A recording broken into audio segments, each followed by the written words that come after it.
Hello student, हम लोग आज जो यूनिट नंबर 3 है बीएससी फर्स्ट ईयर पेपर 3 में, जिसमें नाम है लिक्विड स्टेट वाला टॉपिक हो चुका। अब दूसरा जो स्टेट है वो है कोलाइडल स्टेट। मेजर 3 टॉपिक है समझ लीजिए, एक लिक्विड स्टेट, दूसरा कोलाइडल स्टेट और तीसरा है सतह रसायन, सरफेस केमिस्ट्री। तो ये दूसरा फेज चल रहा है, दूसरा टॉपिक स्टार्ट कर रहा हूँ, दूसरा सेगमेंट स्टार्ट कर रहा हूँ, ऐसा बोल दूँ। ध्यान दें, कोलाइडल स्टेट हम जानते हैं द्रव अवस्था, ठोस अवस्था, गैस अवस्था, एक नया बिल्कुल बीच का अवस्था है colloidal state. Colloidal state actual में सॉल्यूशन का फेज है ना, एक सॉल्यूशन जैसा फेज है।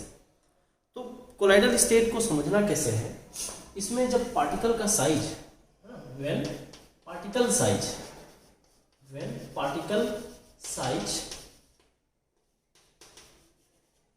size ranges between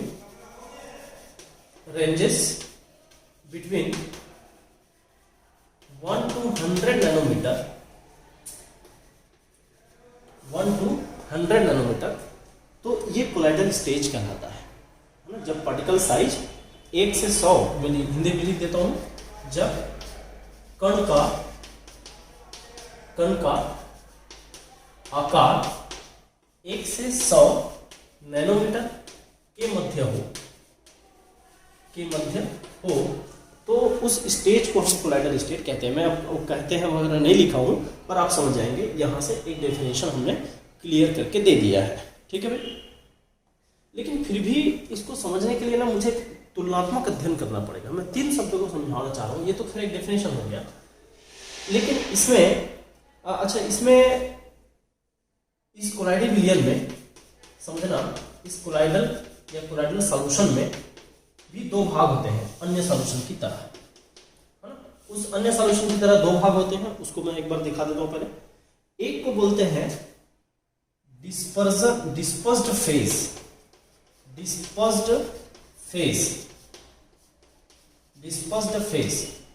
है ना। हिंदी में बोलते हैं परिक्षिप्त प्रावस्था,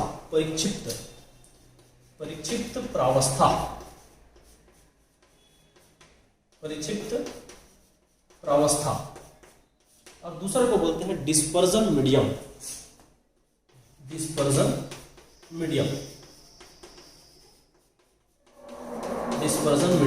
परिक्षेपण माध्यम, इसको हिंदी में बोलते हैं परिक्षेपण माध्यम।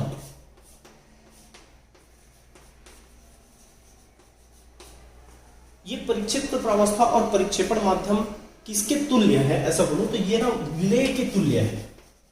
विलेय या सॉल्यूट के इक्विवेलेंट समझना है इसको, मतलब जो कम मात्रा में है, जो कण है ना, वो यही कण है जिसकी साइज की बात हो रही थी। परिक्षेपण माध्यम बिल्कुल विलायक के तुल्य है, विलायक या सॉल्वेंट के तुल्य है,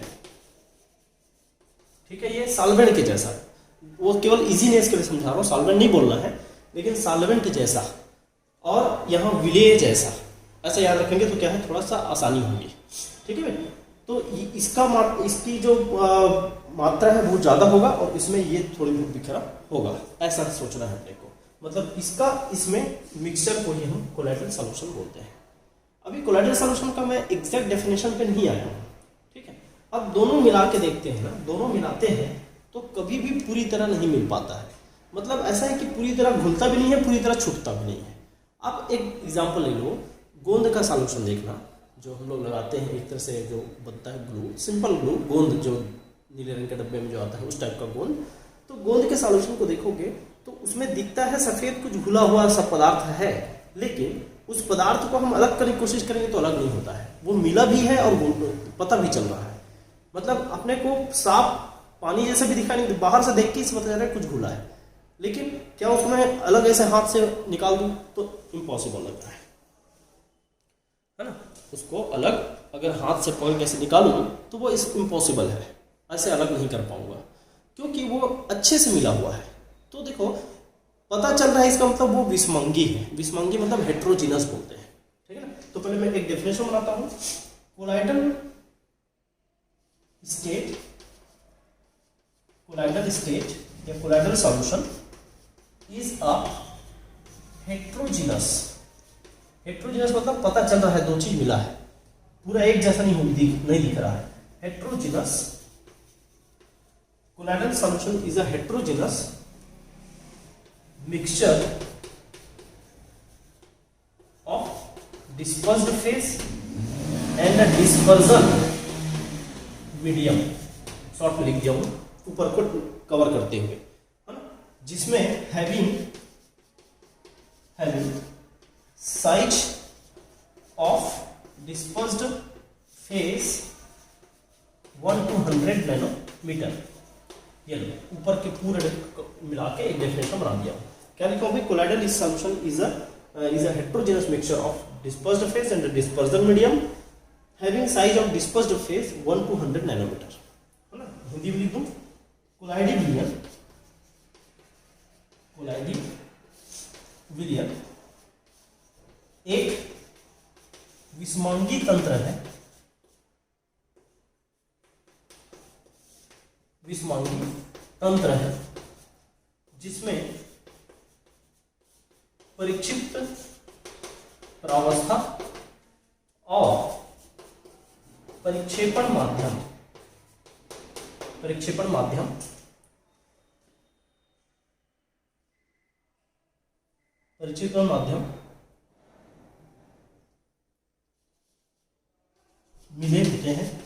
मिले होते हैं और परिक्षिप्त प्रावस्था के कणों की संख्या, परिक्षिप्त प्रावस्था के कणों का आकार 1 से 100 नैनोमीटर के मध्य होता है। ये एक ऐसा डेफिनेशन मैंने कोलाइडल स्टेट का बनाया है। लेकिन अभी कुछ कंपैरिजन करूंगा जब अन्य सिस्टम्स में, तब और क्लियर उभर के सामने आएगा कि कोलाइडल सॉल्यूशन एक्चुअली होता क्या है। अब इतना होने के बाद एक डेफिनेशन, एक एग्जांपल लिख देता हूं, यहाँ नीचे लिख देना आप एग्जांपल, गम सॉल्यूशन, है ना, गोंद, या ये नहीं समझ में आता दूसरा लिख दें, starch plus water, starch plus water, ये इस कैटेगरी के हैं। ठीक है, तो एक इंट्रोडक्शन पॉइंट यहां पर बहुत अच्छे से मैंने कर दिया है। अच्छा, ये परिक्षिप्त प्रावस्था वह भाग है जो बहुत कम संख्या में होता है, जिसके कणों का आकार 1 से साइज और 1 से 100 नैनोमीटर के बीच होता है। यहाँ ये बड़ा भाग है जिसके अंदर ये वितरित होता है, तो ये भी याद रखेंगे। क्लियर है? तो बहुत अच्छे से पहले इस सेगमेंट को नोट करिए, फिर कुछ अन्य सिस्टम से तुलना करके और इसके बारीकी को समझेंगे।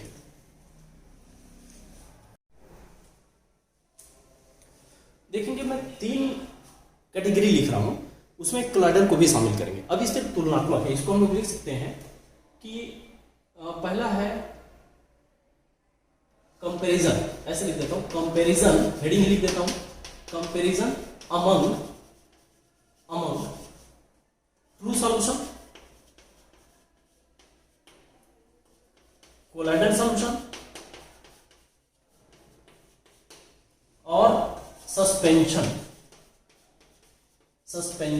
ये 3 शब्द लिखा हूं, सस्पेंशन, कोलाइडल सॉल्यूशन और ट्रू सॉल्यूशन। ठीक है, मैं लिख देता हूं वास्तविक विलयन, हिंदी में वास्तविक विलयन, कोलाइडी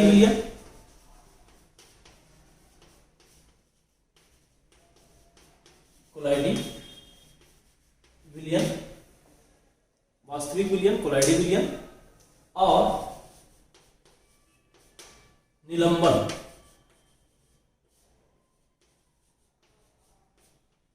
में तुलना। ये हमारा हेडिंग है। अब उसमें से 3 भाग में बनाता हूं। पहले भाग में लिख देता हूं ट्रू सॉल्यूशन, वास्तविक विलयन।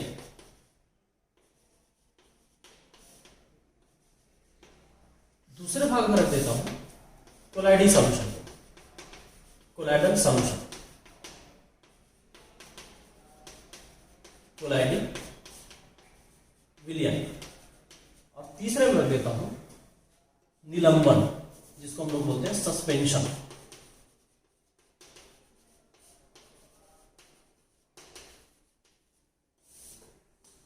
अब पहले एग्जाम्पल को बहुत अच्छे से समझे।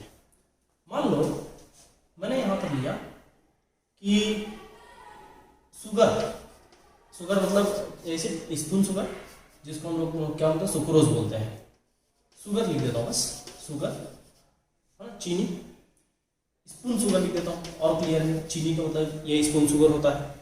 और इसको हमने पानी में घोला, ठीक है, ये विलेय है, ये विलायक है। फिर उसके बाद यहां लिख दिए क्या, स्टार्च,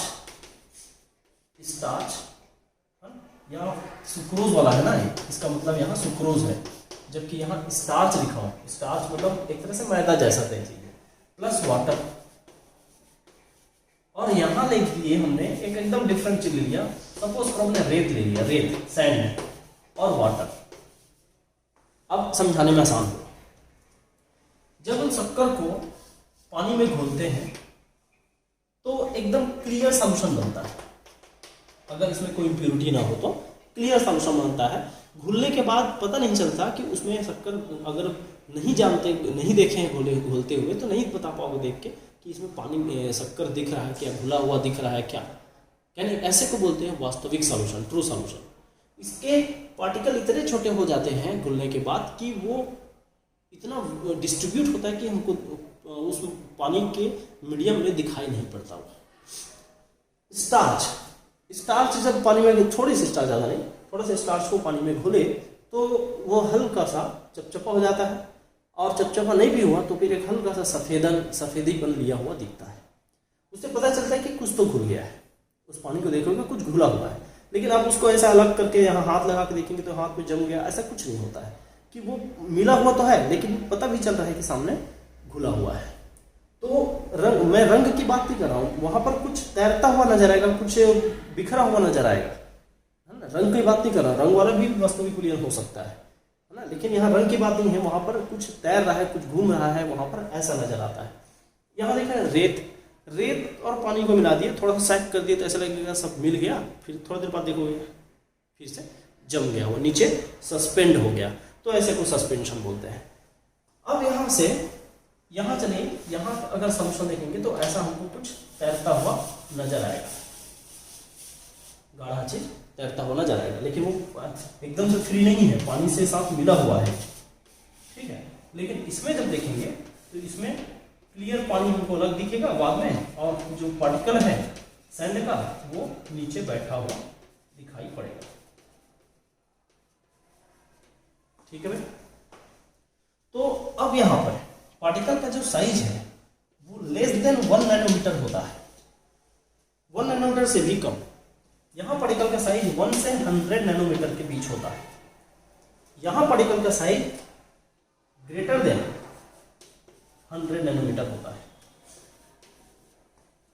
ना। यहाँ लेस देन 100 नैनोमीटर, यहाँ 1 to 100, और यहाँ 100 से ऊपर होता है, इसलिए वो दिखाई नहीं पड़ता है, ठीक है भाई। तो एक्चुअल में अब थोड़ा सा उभर के सामने आ रहा होगा ये किसके बीच है, इस पे पार्टिकल सस्पेंड भी नहीं होता। मतलब ये जो पार्टिकल घुला है ना, वो बहुत देर तक रख दोगे तो ऐसे नीचे जम जाएगा, ऐसा भी नहीं है। अंदर वो चलते ही रहता है, मूवमेंट चलते ही रहता है। अब ऊपर के लिक्विड को टच करोगे तो भी वो चीज समझ में आएगा, नीचे के लिक्विड को टच करोगे तो भी वो चीज समझ में आएगा, मतलब मिला हुआ समझ में आएगा। कहने का मतलब ये हुआ, यहाँ पार्टिकल वितरित हो गए हैं, डिस्ट्रीब्यूट हो गए हैं, वो घूम रहे हैं, सब जगह घूम रहे हैं उस माध्यम में, उस मीडियम में, जबकि यहाँ वो सस्पेंड हो जा रहा है इससे एक अदर स्टेट, और इससे पीछे आते हैं तो ये इतना डिस्ट्रीब्यूट हुआ है कि पता नहीं चल रहा है। हालांकि यहाँ भी हर जगह वो चीज़ घुला हुआ है, लेकिन ये देखने में भी नहीं दिख रहा है। जब तक हम उसको टेस्ट ना करें, स्वाद ना लें या कोई केमिकल टेस्ट ना करें, तब तक ये पता नहीं चलेगा यहाँ पर कुछ घुल रहा है, केवल देखने से नहीं पता चलेगा। तो ये कैसा होता है, ये होमोजिनस होता है, जिसको हम हिंदी में बोलते हैं समांगी, एक जैसा दिखना। जबकि ये देखो, ये कुछ दिख रहा है सरफेस पे, तो ये हो जाता है हेट्रोजीनस,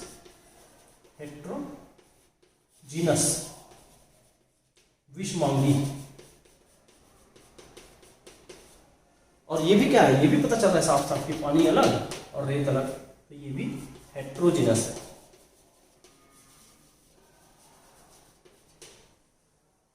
विषमांगी,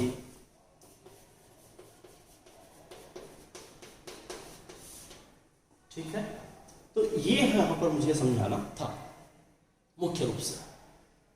अब केवल और केवल कोलाइडल स्टेट को लेके चलेंगे। अब कोलाइडी विलियन क्या है तो समझ में आ गया है, कोलाइडी विलियन के कितने प्रकार हो सकते हैं उसको एक बार समझ लेते हैं।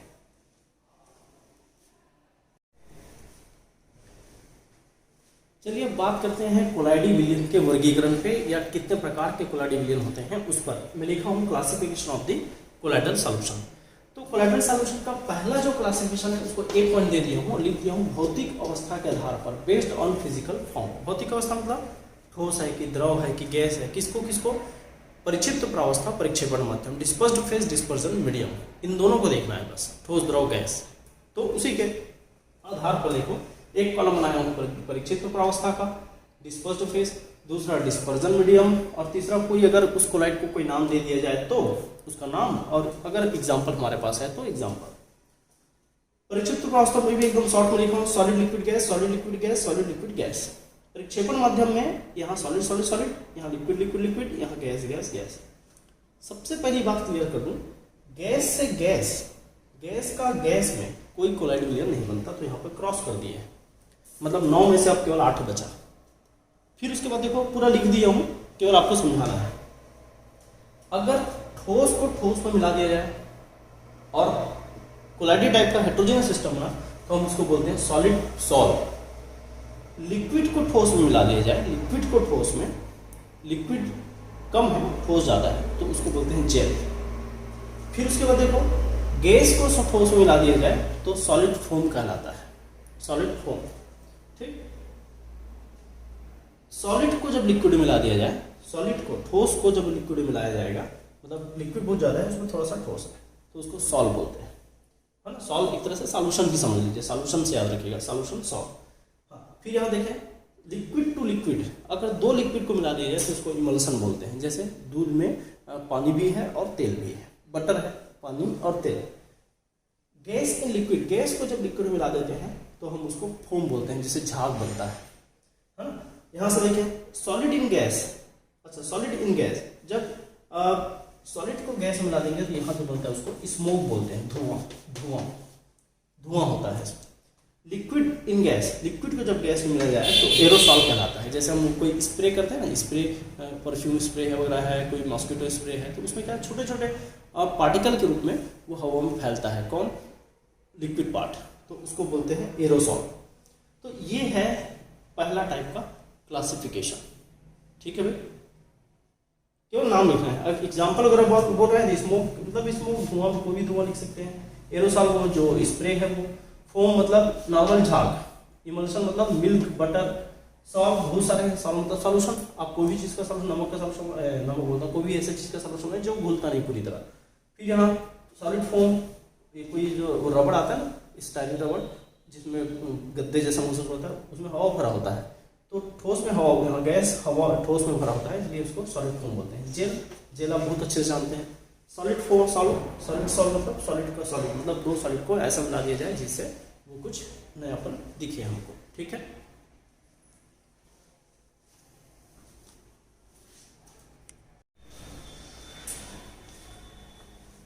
एक दूसरा वर्गीकरण है जो परिक्षिप्त प्रावस्था और परिक्षेपण माध्यम के आपस में इंटरेक्शन के आधार पर है ना। परिक्षिप्त प्रावस्था और परिक्षेपण माध्यम, डिस्पर्स्ड फेज, डिस्पर्जन मीडियम के आपस में इंटरेक्शन के आधार पर है। एक का नाम है द्रव स्नेही और दूसरा का नाम है द्रव विरोधी, लायोफोबिक, लायोफिलिक।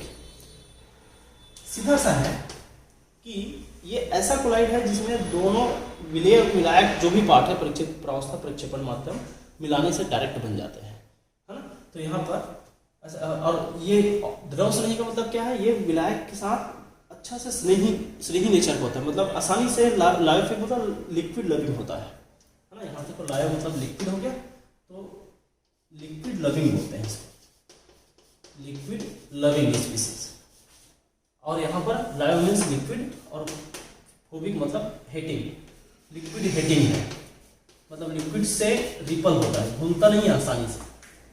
तो ऐसा कोलाइड जो अपने विलायक से आसानी से बंधुता दर्शाता हो, और ऐसा कोलाइड जो अपने ही विलायक से बंधुता न दर्शाता हो या विलायक से बंधुता न दर्शाता हो, तो ये द्रव विरोधी में आता है। अच्छा, पहला चीज ये ये आसानी से उत्क्रमणीय हो जाता है, मतलब रिवर्सिबल नेचर का होता है। रिवर्सिबल या हिंदी में उत्क्रमणीय नेचर का होता है, मतलब इसको मिला के कोलाइड बना दो, कुछ देर बाद वापस आ गया, फिर कोलाइड बना दो, मतलब आप वापस आना जाना चल सकता है। लेकिन यहाँ ये इरिवर्सिबल होता है, एक बार कोलाइड बना तो उसको वापस लाना मुश्किल काम है। ठीक है, इन दोनों में से ज्यादा स्थायी कौन है बोले तो ये ज्यादा स्टेबल होता है, ये ज्यादा स्टेबल होता है, ये लेस स्टेबल होता है। मैं किस सेंस से बोल रहा हूँ लेस स्टेबल, जरा देखिए। स्टेबल क्यों होता है, इसमें कोई इलेक्ट्रोलाइट मिलाओगे ना तो ये कुछ भी फर्क ज्यादा नहीं पड़ता, लेकिन यहाँ कोई इलेक्ट्रोलाइट मिला दोगे तो वो जल्दी से प्रेसिपिटेट हो जाता है ना, यहाँ पर अवक्षेप बन जाता है, पीपीटी बना लेता है, पीपीटी बना लेता है, अवक्षेप बन जाता है। पीपीटी मतलब प्रेसिपिटेट। क्या बोला भाई, स्टेबल क्यों, यह स्थायी है, स्टेबल है, क्यों, क्योंकि यहाँ किसी विद्युत अपघट्ट को बाहर से मिलाया जाए तो उसका कम प्रभाव, उससे कम प्रभावित होता है। ये अस्थायी है, क्यों, क्योंकि यहाँ अगर बाहर से कोई विद्युत अपघट्ट मिलाया जाए तो वो जल्दी से अवक्षेपित हो जाता है, प्रेसिपिटेट बना देता है। ठीक है भाई, क्लियर है। तो कुछ मेन अंतर को मैंने लिख दिया है, ठीक है, मेन अंतर को लिख दिया है। यहाँ कणों का जो आकार है बड़ा होता है, कणों का आकार बड़ा होता है, लार्ज पार्टिकल होते हैं, और यहां उसकी तुलना में कम होता है। कणों का आकार छोटा होता है कंपेयर टू स्मॉलर पार्टिकल है। यहां पर कण आपस में मिलकर संगुणित अवस्था में रहते हैं। संगुणित मतलब पहले कण खुद मिलकर एक बड़ा झुंड बना लेता है, फिर वो इसके लगभग बराबर आता है। खैर,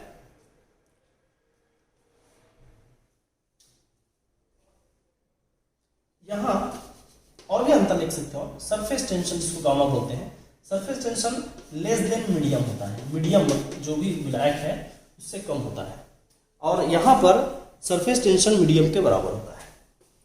surface tension equal to medium होता है, ठीक है, इक्वल टू मीडियम होता है। और ये जो स्टेबल नेचर है, स्टेबल नेचर का फायदा उठा के इसको बचाने के लिए इसको उसमें मिला देते हैं थोड़ा सा, ताकि वो भी बच जाए। तो इस प्रोसेस को बोलते हैं प्रोटेक्शन ऑफ कोलाइट। इसको प्रोटेक्ट करने के लिए इसको यूज करते हैं, तो ये एक प्रोटेक्टिव कोलाइट का काम कर सकता है। ठीक है, तो मैंने मुख्य 4-5 अंतर लिखा दिया है, काफी है। बस ये 2 मुख्य कैटेगरी को ध्यान रखें। और भी बांटते हैं, धनात्मक कोलाइट, ऋणात्मक कोलाइट, है ना, बहु एक तरह से अणु के साइज के हिसाब से, बृहद अणु, सूक्ष्म अणु, ये सब जरूरत नहीं है। मुख्य 2 क्लासिफिकेशन मैंने बता दिया है, यहाँ तक रखिए। फिर हम कोलाइट के बनना और उसके गुण की बात आगे करेंगे। ठीक है, चलिए आज इतना।